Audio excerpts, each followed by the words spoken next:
পরিবারের সচ্ছলতা ফেরাতে শ্রমিক হিসেবে কনস্ট্রাকশনের কাজে সিঙ্গাপুর গিয়েছিলেন রেজাউল করিম। এরপর একটা সময় নিজেই কোম্পানি খুলে বসেন। তাতে ঘুরে যায় তার ভাগ্যের চাকা। শূন্য হাতে দেশ ছেড়ে যাওয়া সেই রেজাউল এবার বিদেশি বউ নিয়ে বাড়ি ফিরলেন হেলিকপ্টার যোগে। তাকে এক নজর দেখতে ভিড় জমায় গ্রামের শত শত মানুষ।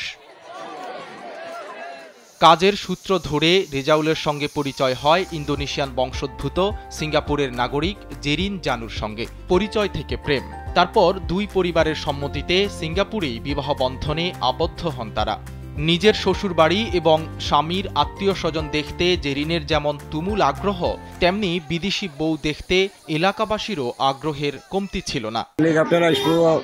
আমাদের গ্রামের এক লোক আসতে আছে, মকুলের ছেলে রেজাউল, তাই জন্য সবাই আনন্দিত। এই হেলিকপ্টার আসবে, বউ আসবে দেখার জন্য গ্রামের ছেলে মেয়ে অনেক লোক উপস্থিতি হয়েছে, অনেক আনন্দ উল্লাস করছে। বাড়িতে বিরাট একটু বিয়ের আয়োজন করেছে।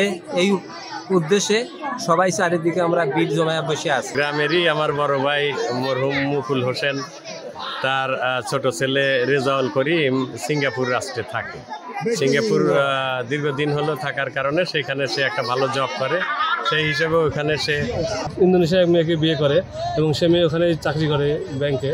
যে অনেকদিন পর এখানে আসতেছে, এই জন্য উৎসুক জনতা, তার জন্য সবাই আগ্রহ। সিঙ্গাপুরি স্ত্রীকে নিয়ে হেলিকপ্টার যোগে গত ৪ মে সিরাজগঞ্জের কামারখন্দ উপজেলার জামতৈল ইউনিয়নের কর্ণসূতি গ্রামের নিজ বাড়িতে ফেরেন রেজাউল করিম। গ্রামের দক্ষিণ পাড়া ঈদগাহ মাঠে হেলিকপ্টারে অবতরণের পর প্রাইভেট কার যোগে বাড়ি পৌঁছান এই নবদম্পতি। এরপর মহা ধুমধামে শনিবার আরেক দফা বিয়ে হয় তাদের। বিয়ে করছি গত বছরের নভেম্বরে। ওখানে আমাদের সিঙ্গাপুরে বিয়ে হয়েছে, হলো মানে আনুষ্ঠানিকভাবে বিয়ে হয়েছে সিঙ্গাপুরে। আর সিঙ্গাপুরে বিয়ে করলে ওখানকার ল ফলো করতে হয়, এটা তো কনফার্ম। সিঙ্গাপুরে বিয়ে হয়েছে, এখন বাংলাদেশে আসা হয়েছে বাংলাদেশ স্টাইলে। জামতৈল ইউনিয়নের সাবেক চেয়ারম্যান বদিউজ্জামান ফেরদৌস বলেন, নিজ গ্রামের ছেলে বিদেশি বউ নিয়ে হেলিকপ্টার যোগে এসেছে, এতে আনন্দ ছড়িয়ে পড়েছে কর্ণসূতি গ্রামে। রেজাউল অনেক কষ্ট করে আজকের এই অবস্থানে এসেছে। গ্রামবাসী তার উজ্জ্বল ভবিষ্যৎ কামনা করে। বউ আসতেছে, তার জীবন সঙ্গী সাথে করে নিয়ে আসতেছে, এই হিসাবে বাড়িতে প্রোগ্রাম আছে এবং সাধারণ মানুষ হেলিকপ্টার আসবে, এই উৎসবেই সবাই মাঠে আসছে।